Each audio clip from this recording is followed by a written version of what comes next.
أعوذ بالله من الشيطان الرجيم. بسم الله الرحمن الرحيم.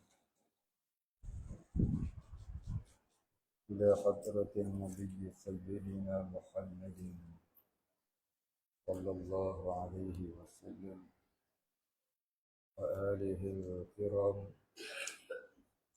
وأصحابه الأعظم وإلى مشايخنا والمسلمين أجمعين، خصوصا إلى والدينا وأولادنا وأسرتنا وقرابتنا أجمعين، وخصوصا إلى والدينا، خصوصا إلى حاجاتنا،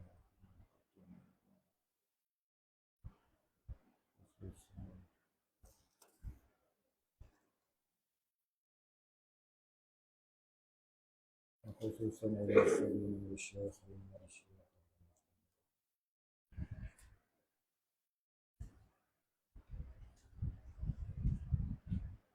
ووصولهم وفروعهم وآخرين أنظروا شيئا الفاتحة. أعوذ بالله من الشيطان الرجيم. بسم الله الرحمن الرحيم. الحمد لله رب العالمين الرحمن الرحيم مالك يوم الدين إياك نعبد وإياك نستعين اهدنا الصراط المستقيم صراط الذين أنعمت عليهم غير المغضوب عليهم ولا الضالين. الحمد لله رب العالمين والصلاة والسلام على أشرف الأنبياء والمرسلين وعلى آله وصحبه أجمعين. رب اشرح لي صدري ويسر لي أمري واحلل عقدة من لساني يفقه قولي ولا علم لنا إلا ما علمتنا إنك أنت العليم الحكيم. رضينا بالله ربا وبالإسلام دينا وبمحمد نبيا ورسولا. اللهم اجعلنا من التوابين واجعلنا من المستغفرين واجعلنا من المتطهرين واجعلنا من الموحدين واجعلنا من المهتدين واجعلنا من المخلصين له الدين واجعلنا من العارفين واجعلنا من عبادك الصالحين واجعلنا من المتقين. اللهم احينا بحياة العلماء وأمتنا بموت الشهداء. آمين يا رب العالمين.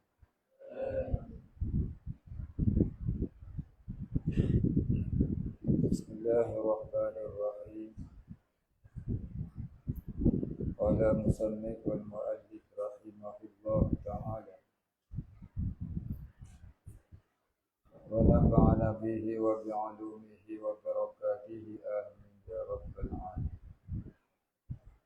قال المصنف kedelapannya itu kan kedelapannya meninggal akan dunia, bukan meninggal dunia dengan makna mati, yaitu meninggal bertumpu hati, menjadikan hidup matlamatnya duniawi. Itu maksud kata meninggal akan dunia.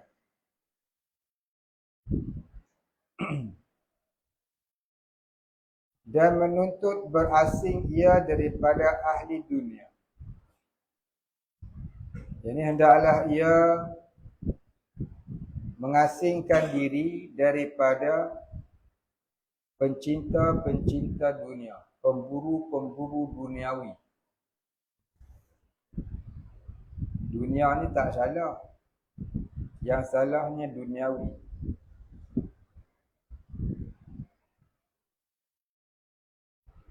Benda ni tak salah. Yang salah tu faham kebendaan. Material ni tak salah. Yang salahnya materialism. Tak salah kita ada harta dunia. Walaupun kaya raya macam Nabi Sulaiman. Yang salahnya hati itu mencintai dunia. Tidak mencintai Allah.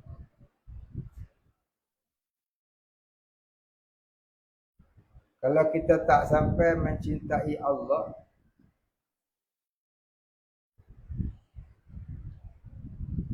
bermakna dalam hati kita itu penuh dengan cinta dunia. Kalau kita tak sampai nak mencintai Allah, bermakna hati kita itu dipenuhi dengan hubbud dunia. Sebab dalam hati kita, dalam satu-satu hati itu, dia akan ada salah satu di antara dua cinta. Kalau dia tak cinta Allah, bermakna dia cinta dunia. Hati kita tidak boleh masuk cinta Allah sebab kita kuat cinta dunia. Maka bila kita cinta dunia, itu namanya duniawi, iaitu faham kebendaan. Hidup mau kaya. Dan memutus ia akan berpaling daripada makhluk sekaliannya kerana sudah diyakin akan mereka itu dengan adam mereka itu dan fana mereka itu. Apa maksudnya? Dan memutus, jadi buat keputusan di dalam hatinya akan berpaling daripada makhluk, yakni akan bertumpu hati kepada makhluk. Sekalian makhluk itu tidak lagi ditumpukan. Harta ke, kawan ke, jawatan ke, tak lagi ada dalam hati dia.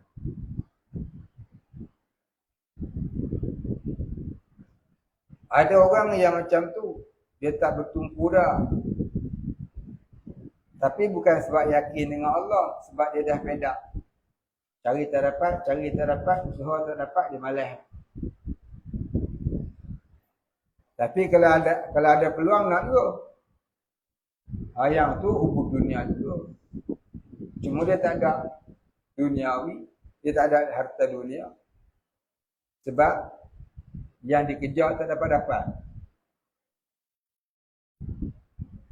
Yang dikejar tak dapat, maka dia rasa cukuplah dengan apa yang ada ni.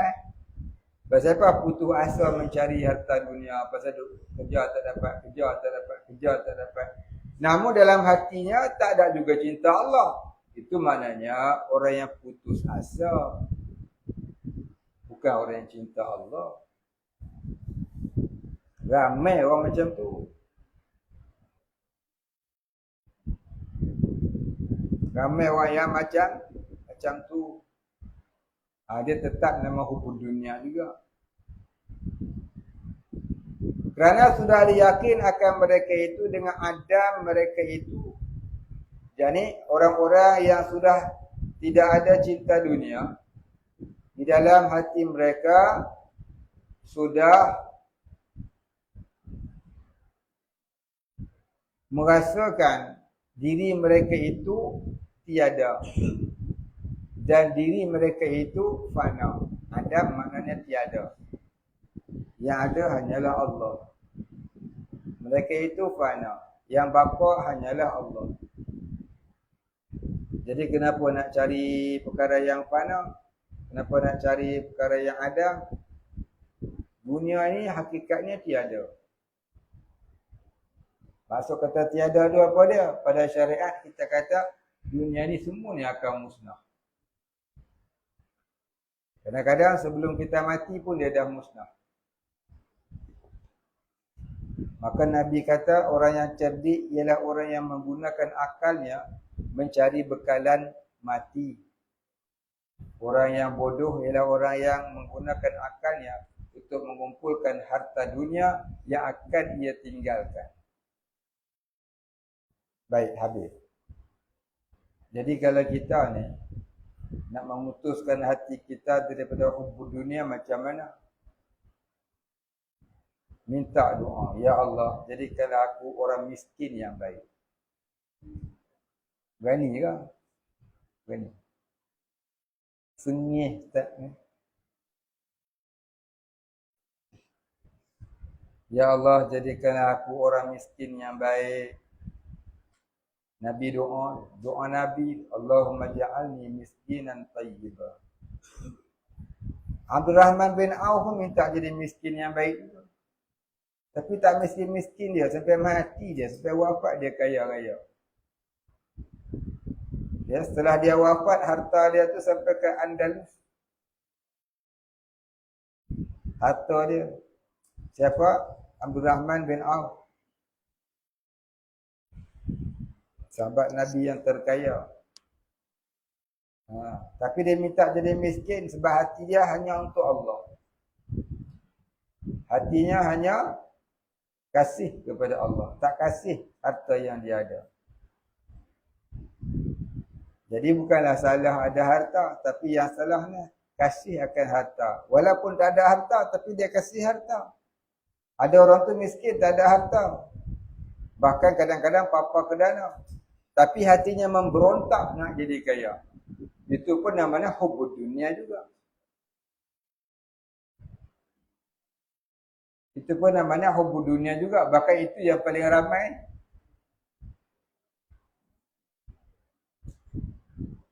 Lalu mereka merendah-rendahkan orang yang cari agama. Untuk apa? Pergi masjid. Dari maghrib sampai pukul 9, 10 dengan kuliah dan sebagainya. Kalau berniaga pun dapat duit, dia kata. Masuk MLM pun masuk dapat duit. Menegar TikTok pun dapat duit. Dia rendah ke orang yang cari agama. Kaya ke dia? Dapat ke apa yang dia cari?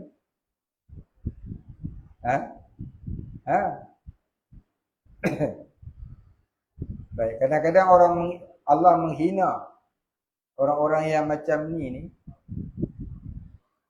dengan didatangkan perasaan tak cukup-cukup dengan apa yang ada. Banyak dah pada kita ni, kita rasa dia banyak dah. Tapi dia rasa tak cukup-cukup dengan apa yang ada. Itu namanya bala hubud dunia. Bala cinta dunia tu dia. Tak pernah rasa cukup dengan apa yang ada. Serabut dengan dunia. Bukan serabut dengan akhirat. Dengan akhirat dia tak serabut. Baik. Kesembilannya, meninggal ia akan segala kesedapan dunia. Ini tajrid anid dunia. Selalu kita sebut tu tajrid anid dunia. Ini meninggalkan kesedapan dan kemewahan. Dan akan segala keelokannya. Ini keelokan duniawi. Artinya berpaling ia daripada keduanya. Yani hilangkan hati daripada menumpu kepada kesedapan dunia dan keelokan dunia. Akan sebagai berpaling yang tiada kembali lagi kepada keduanya selama-lamanya pada zahirnya dan pada batinnya. Kerana sekaliannya itu menegah akan mereka itu daripada sempurna taat dan ibadah dan musyahadah kepada Allah Ta'ala. Ya, seperti selalu kita sebut, dalam satu hati tidak akan ada dua cinta. Kalau ada cinta dunia, tak akan masuk cinta Allah. Kalau sudah masuk cinta Allah, tiada lagi cinta dunia. Tapi nak sampai cinta dunia, cinta Allah, dia kena tajrid anid dunia. Iaitu meninggalkan kesedapan, kemewahan, keelokan, kenikmatan duniawi.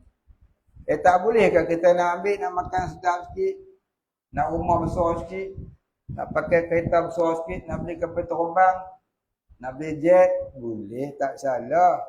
Tapi perkara itu boleh membawa kamu kepada hubbud dunia. Jadi peringkat mula orang yang nak jadi sufi, dia kena tajrid anil dunia. Syekh Abdul Qadir Jailani sebelum dia jadi kaya, dia hidupnya hanya duduk di tepi sungai, 12 tahun minum air sungai, makanannya pucuk kayu. Duduk hanya di pondok buuk. Tu Syekh Abdul Qadir Jailani. Ibrahim Ibn Adham, dia lari meninggalkan istananya. Dia seorang raja, seorang sultan. Dia lari tinggal istana dia, beruzlah di dalam hutan bertahun-tahun. Hingga menjadi arif billah. Itu kata tajrid anil dunia. Kita ni kata dia bodoh lah. Dia jadi sultan. Orang usahalah kempen. Pilihlah saya. Kalau saya jadi kalau saya jadi menteri, jadi itu, jadi ini, saya akan tipu tuan-tuan. Dia paksa. Kita tak kuasa dia cakap. Cakap tu baliklah tu. Orang politik ni, ya, bukan semua orang lah. Setengah-setengah tu lah kan. Cakap tak boleh percaya, bohong kuat. Nak pula yang berjiwa rakyat, mesti kompon bohong so. Yang tak bohong ni kalau ada jiwa takwa Allah. Yang tu tak bohong insya-Allah. Mana kita nak kenal? Tak kenal kita. Betul?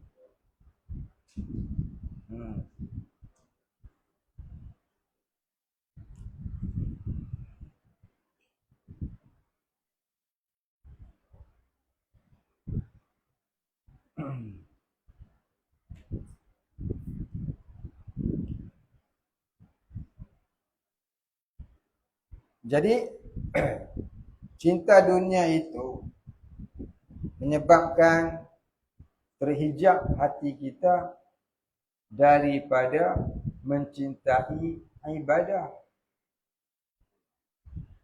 Cinta ilmu. Tak boleh nak cinta ilmu, tak boleh nak kasih ilmu sebab kasih dunia lah. Apatah lagi nak buat ibadah kalau ilmu pun tak kasih. Ibadah lebih jauh.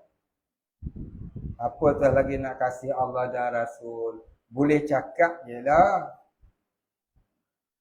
12 Rabiul Awal sambutlah Maulid Rasul. Selawatlah. Cakaplah di mulut kami kasih Rasul. Mahabbah Rasul. Balik-balik lawan Rasul. Ya, dalam duk lawan Nabi tu boleh menipu kata kami kasih Nabi. Munafik. Itu kata munafik. Apa yang dia lawan? Ngaji malas. Maulid Rasul rajin. Pasal apa? Ada makan. Ada kambing, ada unta. Nak yang tu je lah. Sonok yang tu. Ngaji malas. Ngaji tauhid dah. Rasa macam alim dah. Itulah dia. Tapi bukan kita, orang lain lah. Kan? Tak payah dah. Orang lain lah. Dia kata kita kerja pula. Tak kena mengena dengan yang masih hidup di sini. Yang masih hidup di sana. Di mana pun tak tahu. Baik, habis. Kesepuluhnya, dan melazimlah. Jadi menetapkan diri. Melazim maknanya menetapkan dirinya. Melazimlah ia akan dirinya, dan menetapkanlah ia akan dirinya dengan mengejar akan barang yang membawa hampir akan dirinya kepada Allah Ta'ala. daripada segala jenis ibadah dan kebajikan. Dan bersungguh-sungguhlah ia dengan menghilang akan segala adat dan tabiat dirinya, dan dengan meninggal akan tiap-tiap barang yang bergantung dengan nafsunya dan dengan dunianya dan syaitannya. Ini semua musuh ibadah. Nafsu, dunia, syaitan. Satu lagi apa dia? Makhluk. Makhluk, dunia, nafsu, syaitan, itu semuanya musuh ibadah. Baik, wallahu a'lam. Tanbihun. Ini suatu penjagaan. Ketahui olehmu bahwasanya awal-awal yang dikerja oleh salikin. Apa dia salikin? Salikin ni jamak daripada salikun. Salikin ni jamak apa?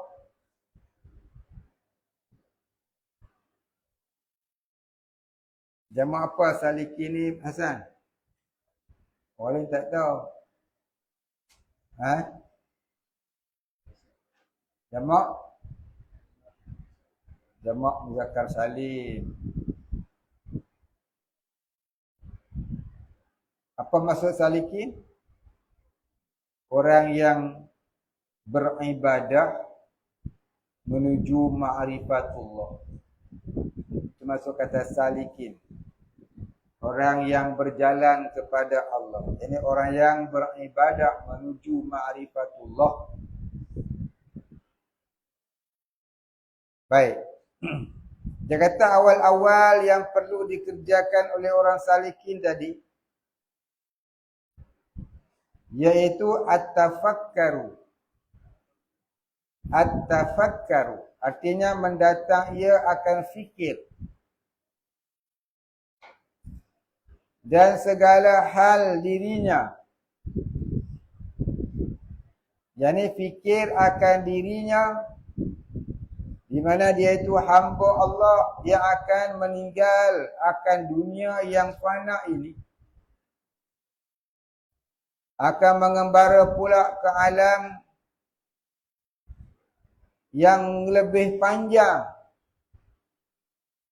Alam barzakh.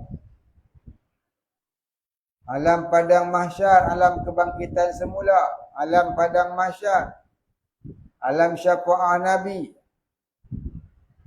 Alam banyak, ada lagi 9 alam. Kita ni akan menjalani lagi 9 alam. Selepas kita mati ni, kita akan menjalani lagi 9 alam. Jadi jangan duduk seronok sangatlah. Kita sudah melalui berapa alam?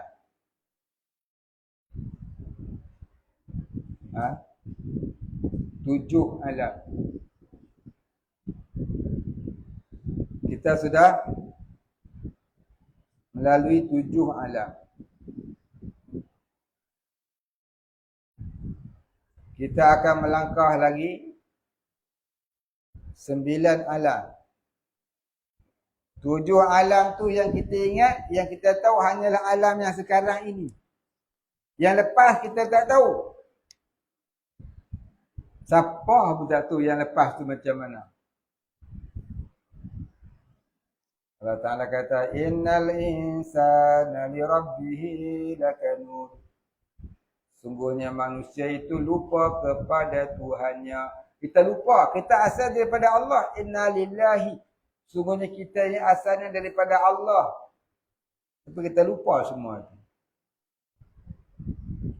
Sebab itulah kita jadi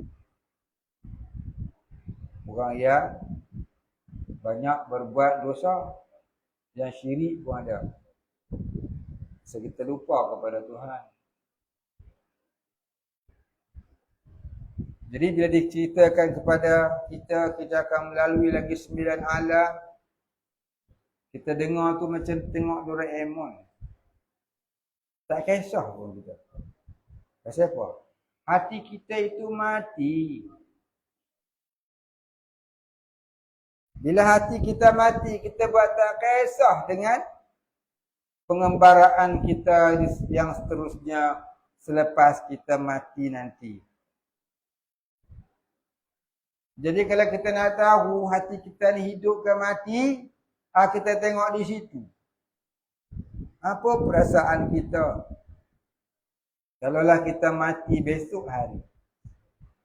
Sedangkan sekarang ini pun aku solat tak pernah khusyuk, aku ibadah tak pernah istiqamah, aku belum kenal Allah. Bolehkah aku menjawab soalan muka nanti? Kita tak rasa kisah pun. Yang kita dah rasa dunia. Esok nak makan apa? Duit simpan ada banyak mana lagi. Itu orang pencen.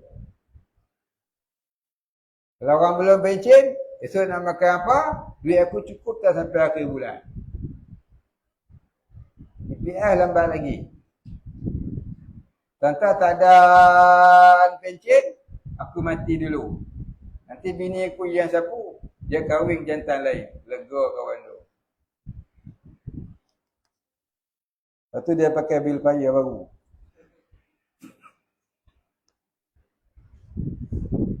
Itulah kita. Pasal apa? Tanda kita ni, hati sudah mati. Bila hati sudah mati, kita tak terfikir. Kalaulah aku mati besok hari, apa nak jadi dengan aku? Maka kita tidak rasa heran pun. Kita rasa umur kita masih panjang. Sampai mati pun dia tak tahu. Kata dia dah mati.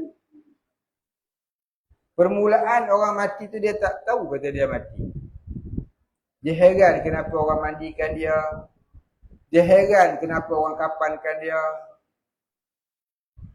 Dia heran kenapa orang bawa dari masjid solat dia. Kenapa? Lalu aku duduk. Lalu aku tak pernah duduk depan ni jadi imam. Hari ni aku jadi imam pula. Tapi aku tidur. Dia heran. Dia terkejut. Nanti orang musuh dia pergi kubur. Bila orang semua dah balik, dia menjerit cari anak dia. Dia sebenarnya roh tadi. Bila dia kedah mati, dia berbagai-bagai keadaan. Ada yang sedar dan cepat. Yang sedar dan cepat dia menjerit panggil anak dia masa duduk kat rumah tu. Ada yang bila orang semua dah balik, di kuburan tu baru dia sedar kata dia dah mati punya. Baru terasa sakitnya tu. Mati sakit. Tapi sebab sakit yang bersangatan tu dia tak sedar kata dia mati. Sakit apa aku ni? Sakit sangat. Mata dah jadi buta, telinga jadi pekak, lidah jadi bisu. Jadi mata buta itu separuh di antara khabaran Tuhan. Badan teruk lumpuh seluruh tubuh itu setengah di antara khabaran Tuhan. Afala ta'qilun? Adakah kamu tidak berakal? Afala tatafakkaru? Tu. Adakah kamu tidak berfikir? Afala tubsirun? Adakah kamu tidak melihat? Afala tatazakkaru? Adakah kamu tidak ingat?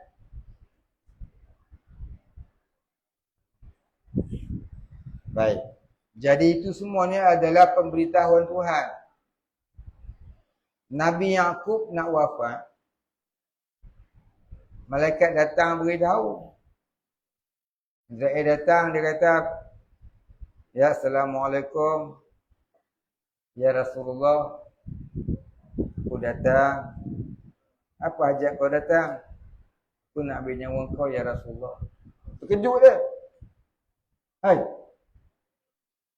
Ibarat kalau orang Melayu ni kata apa? Angin tak ada. Lagi? Angin tak ada? Dah. Tak ada hukum goyang dah dia kata. Tak ada apa-apa tanda pun tiba-tiba aku nak mati. Kenapa kau tak beritahu awal? Kenapa kau tak beritahu awal? Bolehlah aku nak standby. Apa jawab Israel? Dia kata, ya Rasulullah, ya Nabi Allah Yaqub alaihissalam, sungguhnya aku tak perlu beritahu. Kerana Tuhan sudah lama beritahu. Apa yang Tuhan beritahu? Yang pertama, rambut sudah gugur. Yang kedua, mata jadi kabur. Yang ketiga, gigi sudah berterabur. Yang keempat, lutut sudah urat sudah kendur. Yang kelima, tulang. Tulang sudah apa? Tulang sudah bocor. Yalah, grease habis. Tak bocor lagi. Sakit lutut, pergi cek doktor, grease habis. Kena ganti besi, stainless steel dia kata. Nampak? Itu Allah telah beritahu. Saya pernah kena lutut. Lutut sudah bocor. Sakitnya. Nak turun sujud sakit. Tapi Alhamdulillah Allah Ta'ala bagi ubatnya untuk kesedaran kamu sahaja barangkali. Sekarang sudah sembuh. Alhamdulillah boleh lari. Mata pula. Bukan kabur lagi dah. Gugur.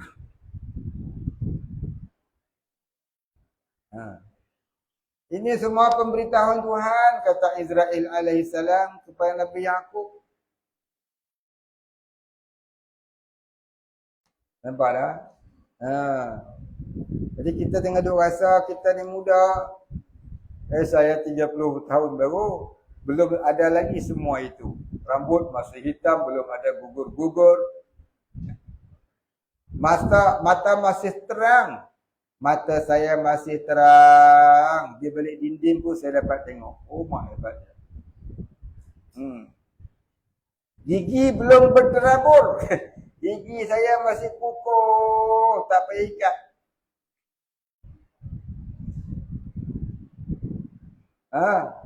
Hebat kan?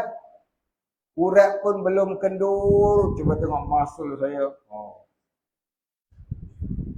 Lutut saya pun belum bocor. Tengok saya boleh lari 2 saat 2 kilometer. Hebat dia lari ya. Kalah $9 man. Unit woman pun kalah. 2 saat 2 kilometer.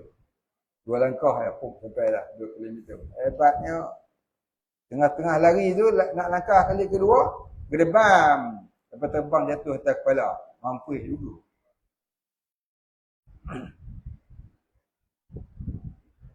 Duk bangga sangat. I'm still young. Apa? I'm still young. Still young lah kau. Dia mari malaikat Israel, dia tak kira. Old ke, young ke. Semua yang mati belaka. Kullu nafsin dha'iqatul maut.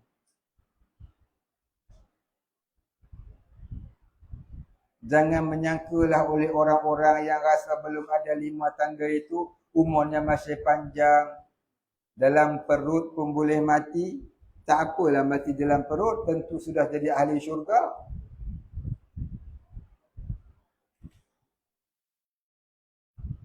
Kalau umur sudah 25 tahun, kenal Allah dengan ilmu pun belum, solat pun tak pernah khusyuk, rasa al-khawf dan ar-raja kepada Allah pun tak ada, yang ada rojak mi mamak saja. Boleh duduk relax lagi. Boleh selamba lagi. Kita wajib menyedarkan diri kita. Wahai diriku, apakah nasibmu kalau besok mati? Ilmu belum ada, ma'rifah apatah lagi, qada solat yang tak pernah khusyuk. Jangan kata solat tak pernah khusyuk nak diqada, sembahyang qada pun dah habis-habis. Hutang dengan orang jangan dicerita. Bukan kata hutang harta, hutang dosa. Dah ke kita minta ampun dan redanya untuk kita hijrah ke alam barzakh. Orang nak pergi haji tu pun buat kenduri pasal apa? Pasal nak minta ampun dan maaf di atas dosanya. Hari ni orang pergi haji mana ada adab?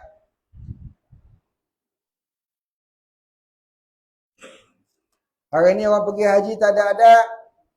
Tu yang Nabi kata di akhir zaman, orang menunaikan haji boleh pergi makan angin je. Dia nak pergi makan angin, naik kapal terbang. Yalah, balik esok dia orang panggil dia Tuan Haji Marlborough. Senok tu ialah tauhid makrifah dah lepas lah. Nak pergi haji tu. Padu ain tauhid pun tak lepas lagi. Dah nak pergi haji. Orang dulu-dulu jadi lebay dulu. Baru jadi haji. Ini lepas pun belum lebay lagi. Dia lepas lagi. 420 pun tak faham. Ngaji dulu fardu ain tauhid fiqh tasawuf tu. Jadi lebay dulu baru pergi haji. Orang dulu-dulu sebab tu rukun haji tu nombor 5. Kita ni yang nombor 1 tak lepas lagi. Apa arti la ilaha illallah Muhammadur Rasulullah? Tu pun tak arti kalau nak pergi haji. Tu hutang dengan Allah Ta'ala yang wajib-wajib berdoain kamu tak lepas.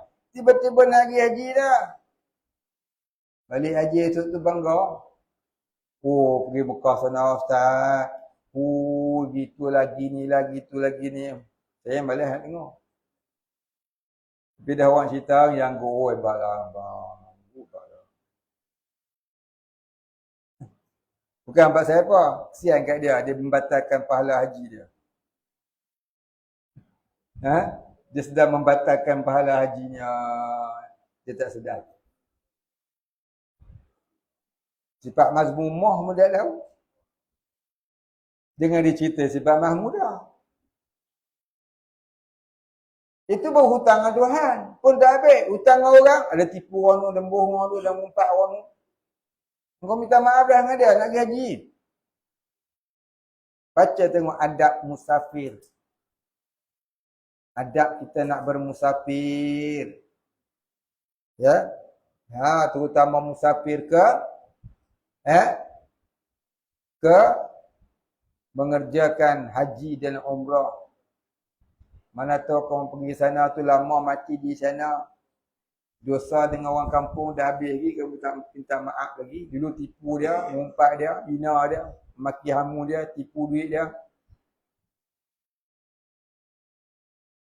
Ya. Itulah balik-balik. Dulu, kini dan selamanya serupa. Serupa ya. Tak ada beza. Bukan? Habis tu. Nabi kata tu, betul ya?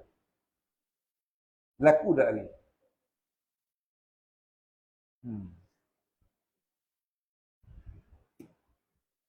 Allahu Rabbi.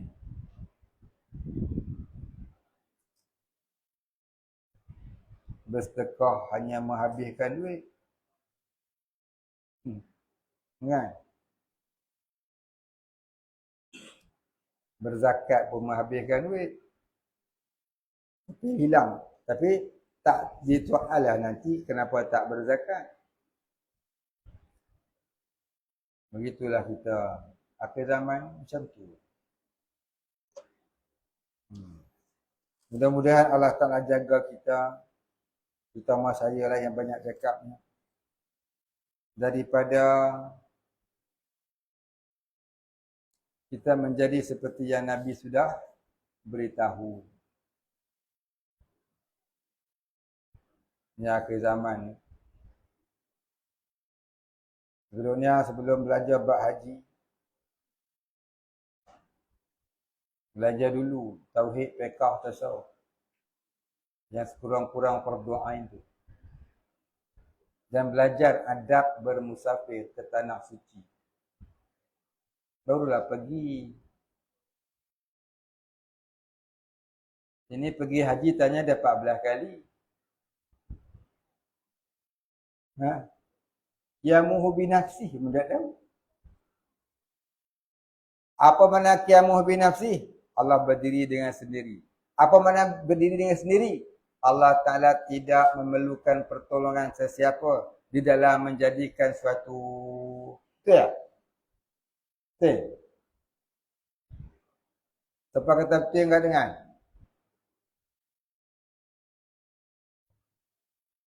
Siapa kata salah enggak dengar? Salah pun tak, betul pun tak. Habis itu apa? Betul tak betul? Betul tak betul? Betul tak betul? Tak tahu. Tahu? Tak tahu. Tahu. Siapa kata betul kat tengah? Saya nak tengok. Siapa kata salah kat tengah?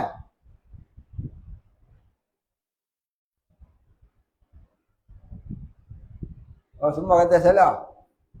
Habis apa yang betulnya?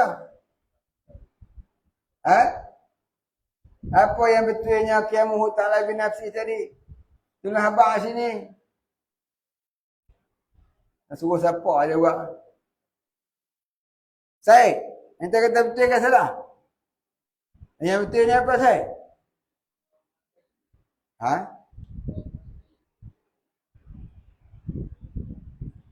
Allah Maha Kaya. Apa maksud kaya Allah?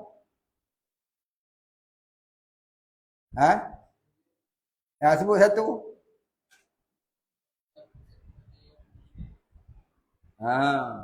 Itu mana qiyamuhu binafsi. Ni ramai orang kata qiyamuhu binafsi itu ialah Allah tak berhajat kepada pembantu di dalam segala pekerjaannya. Dia duk faham qiyamuhu binafsi itu berdiri dengan sendiri, Allah tu berdikari. Lepas tu pergi haji.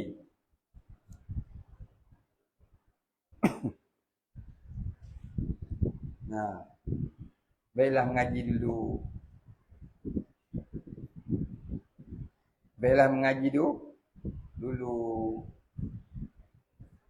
Kebanyakan manusia yang menyembah Dajjal, bila Dajjal tu keluar nanti, ialah mereka yang tidak faham ilmu aqaidul iman.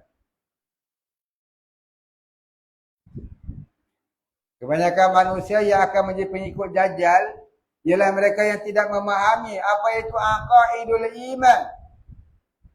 Orang boleh cakap hebatnya nanti Dajjal datang nanti begini lah. Imam Mahdi begini lah. Aqaidul iman tak erti pun. Boleh. Sembang tu macam dia tu Imam Mahdi. Sembang tu macam dia lah Imam Mahdi. Dia tak kena punya Dajjal. Hebatnya. Pasal apa? Kita tak mengambil perhatian langsung dengan perintah Allah pada pihak kewajipan mengenalnya. Tiba-tiba kita ambil mudah dengan kedatangan Dajjal. Itu kata memperolokkan Allah. Kita sudah memperolokkan Allah sebenar. Pura-puralah hindarilah diri kamu daripada terkena tipu daya Dajjal. Padahal dia sendiri pun tak faham apa yang dulu iman. Sama lalu. Nak nasihat orang. Kita pun sama. Bukan dia, kita. Nah, inilah dia. Dajjal datang ni tuan-tuan. Bukan kata orang juhalak saya ikut Dajjal. Ulama pun menyembah Dajjal. Pasal apa? Tak tertahan dengan lapar, dahaga, kemiskinan dan kebuluran. Kerana apa? Kerana tidak ada makrifah dalam hati. Cuma ada ilmu. Tiada arif. Bila hanya ada ilmu, tiada arif.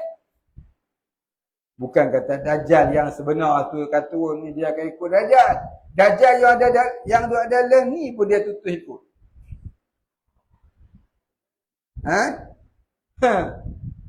Dajjal yang ada lengi pun dia ikut. Siapa Dajjal yang ada lengi?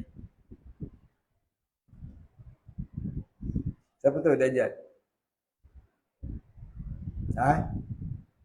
Siapa tu Dajjal yang ada lengi? Siapa dia akan dengan? Siapa dia akan dengan? Apa dia?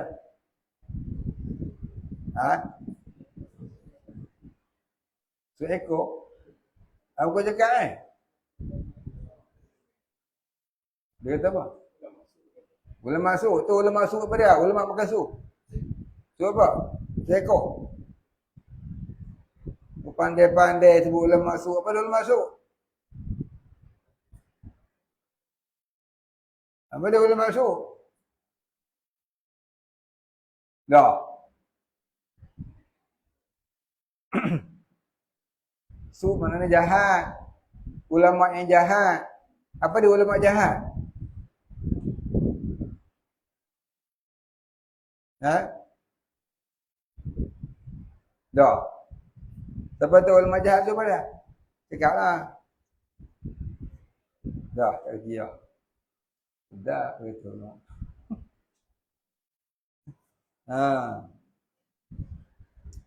Jadi jangan kita duk rasa tak apalah kalau Dajjal turun, Dajjal keluar. Kalau sekadar ada ilmu saja. Dajjal ni dia tak heran dengan orang berilmu lah. Dia ceritakan Dajjal tu nanti bila dia turun, dia mengaku dia wali. Kemudian dia mengaku dia nabi. Kemudian dia mengaku dia Tuhan. Masa tu lah orang sembah dia.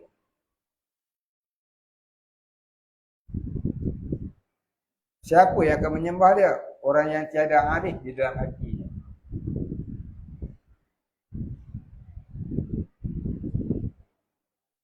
Imam Mahdi pula siapa? Siapa pengikut Imam Mahdi?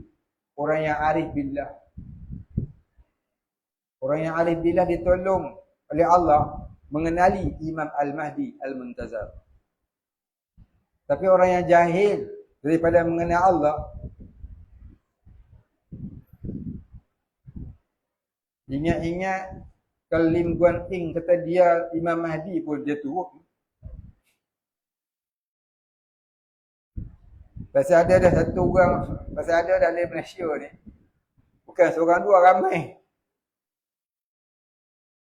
Dia mendakwa seorang pemimpin parti politik tu Imam Mahdi. Dengar pun nak gelak. Nak gelak pun takut dosa.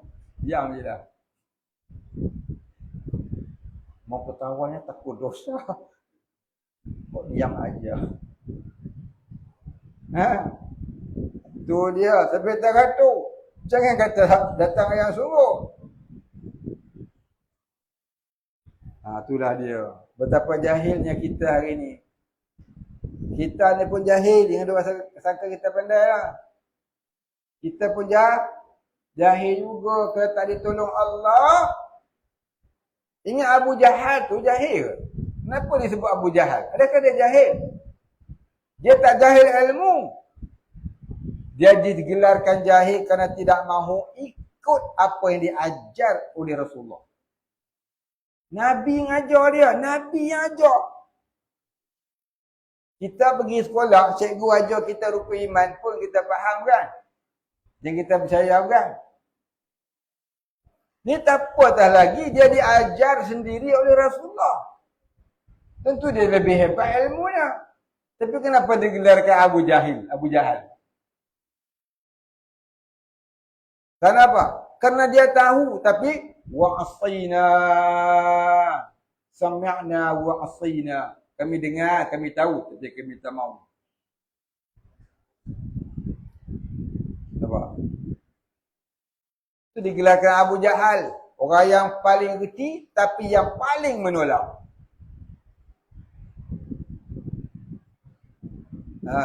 Ingat Abu Jahal zaman Nabi ada? Zaman Lani pun berlambak-lambak. Abu Jahal milenium namanya. Jadi kita minta jauh dengan Allah. Semoga Allah Ta'ala jaga kita. Kita dah tak ada ilmu. Ya, guru mursyid pun tak ada. Nak amal-amal seorang-seorang pun malas. Yang rajinnya makan. Makan, tidur. Tidur, makan. Pas mangan, toru. Pas toru, mangan. Orang Jawa ni ngomong itu kan. Kalau orang Kelantan, pamakai sengeleng. Jenigo. Pamakai, jenigo. Bukan jentera, jenigo. Kamu tak tahu, jenigo.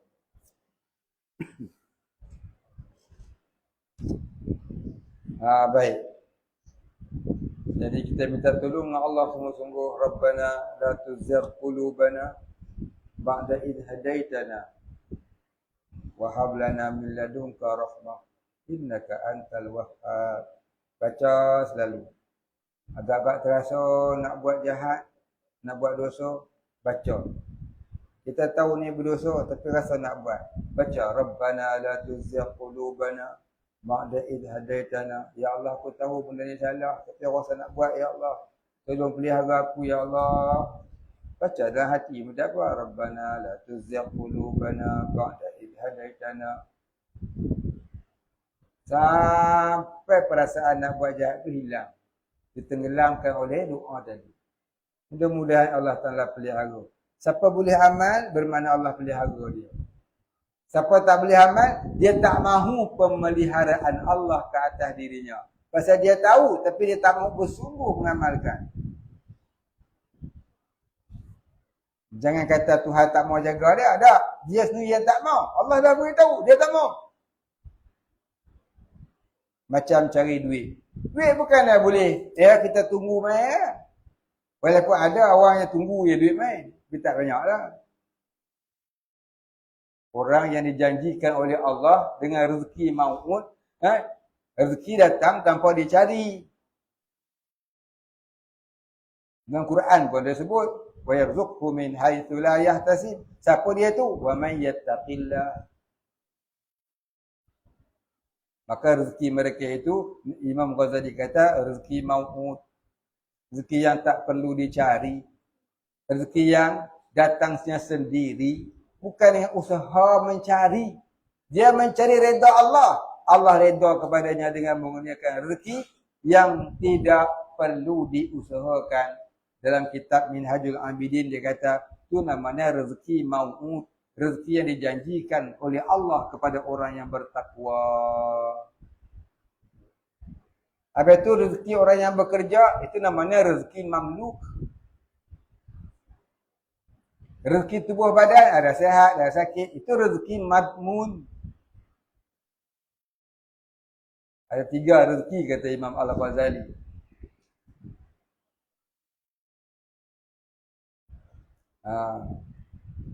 Baik.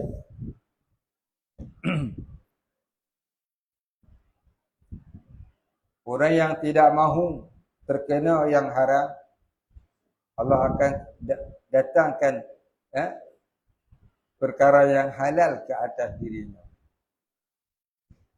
Tapi kalau orang tak kisah dengan halal dan haram, dia akan diselubungi kehidupan dengan perkara yang haram. Bukan kata makan minum saja, apa juga termasuk perbuatannya. Wa'ayazubillah. Baik ya. Itu dia kata at-tafakkaru. Yang pertamanya tafakkaru, fikir. Fikir hati kita ni banyak dosa. Dah taubat ke belum? Dah ada ilmu ke belum? Dah ada guru ke belum? Istiqamah al-ubudiyah ke belum? 4 perkara tu cuba tanya diri kita. Aqaidul iman lepas ke belum? Fiqh, rukun syarat sah batal tiap-tiap ibadah dah reti ke belum? Tauhid, tahalli, tahalli, tajalli. Adakah kita sudah memahaminya dengan sepenuh pengertian? Dah faham semua tu? Adakah sudah kita menjalani taubat nasuha dari hidup yang dulu? Kalau ada yang itu, adakah kita mempunyai guru yang membimbing rohani kita kepada Allah? Kalau ada, kita tanya lagi pada diri kita, adakah kita sudah istiqamah adalah ubudiyah? Kalau 4-4 itu belum, bermakna kita bukan salikin. Siapa kalau bukan salikin? Siapa kalau bukan salikin? Fasidin, orang-orang yang rosak. Orang-orang yang fasidin atau fasikin. Lebih takut lagi kalau kita ni orang yang kafirin, yang kita tak sedar. Ingatkan kita Islam dah. Rupanya jatuh kafir, murtad, wa'ayazubillah. Dengan sebab kita mempermainkan Tuhan, mempersendakan Tuhan. Ya. Kita rasa kita tak apa.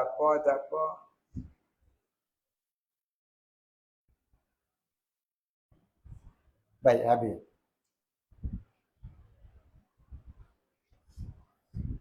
Kemudian fikir ia dengan segala kejadian yang Allah Ta'ala jadikan. Bila kita dah mengisahkan diri kita dengan perkara-perkara yang kita sebutkan tadi, dan jadi istiqamah, rasa hina diri dengan Allah sebab dosa banyak. Persediaan belum mati pun tak ada lagi.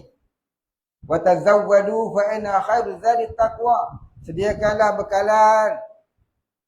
Sebaik-baik bekalan itu ialah takwa. Kita belum ada lagi. Kita tak akan dapat untuk fikir yang nombor 2 ni. Macam mana kita nak fikir akan kebesaran Allah kalau dosa tu kita besarkan di dalam kehidupan kita untuk kita lakukan setiap hari?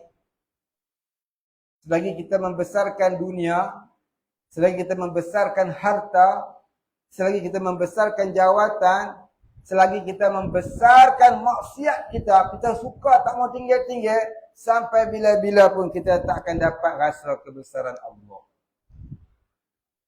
Apatah lagi nak mencintai Allah, jauh lagi itu.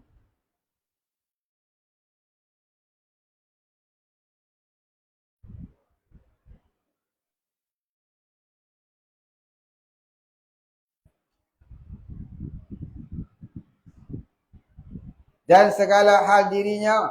Habis titik situ. Kemudian yang nombor 2. Kemudian yang nombor 2. Dah kita fikir tentang hal diri kita. Kemudian yang keduanya, fikir ia dipikir pula ia. Dengan segala kejadian yang Allah Ta'ala jadikan daripada 7 petala langit dan bumi. Unzur ila nafsika thumma taqili. Al-alami uwiyithum masufli. Matan Jaharah Tauhid. Orang perempuan online banyak lah yang datang minta dulu. Unzur ila nafsika. Lihatlah olehmu akan dirimu. Thumman taqili. Kemudian berfikir.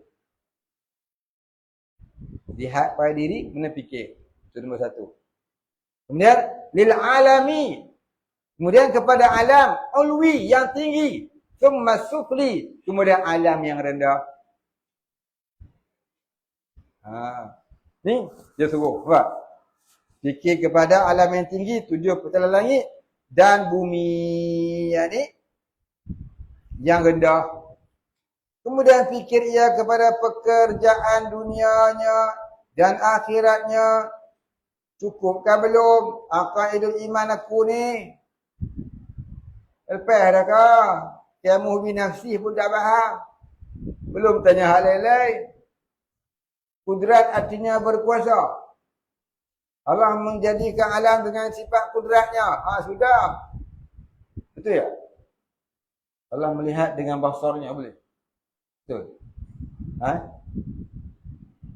Pening kepala no? Tu pun boleh relax selama tak nak kerja tauhid. Kemudian fikir ia kepada segala suruhan Allah Ta'ala. Apa suruhan Allah yang pertama? Awaluddin ma'rifatullah. Tidak. Awaluddin hajilah. Kini Allah belum lagi haji. Kalau orang hari ni cuba tengok, Masya Allah. Ya, kita pun sama juga. Bukan nampak orang, kita pun sama juga. Dia cara dia, kita cara kita. Dia nak pergi haji, bagus jugalah. Walaupun dia tak haji ni, kita dah tak haji pun malas. Duduk di rumah pun malas juga. Dia ada ke buat haji? Kita duduk mindam haji. Kalau kita tahu. Dan kepada segala tegahnya. Kemudian jadilah ia. Panjanglah buku apa pun 9 kita bunyi dulu. InsyaAllah kita sambung. Kemudian jadilah ia ila akhirih wallahu a'lam. Fala ilma lana illa ma 'allamtana innaka antal alimul hakim. Wallahu a'lam. Al-Fatihah.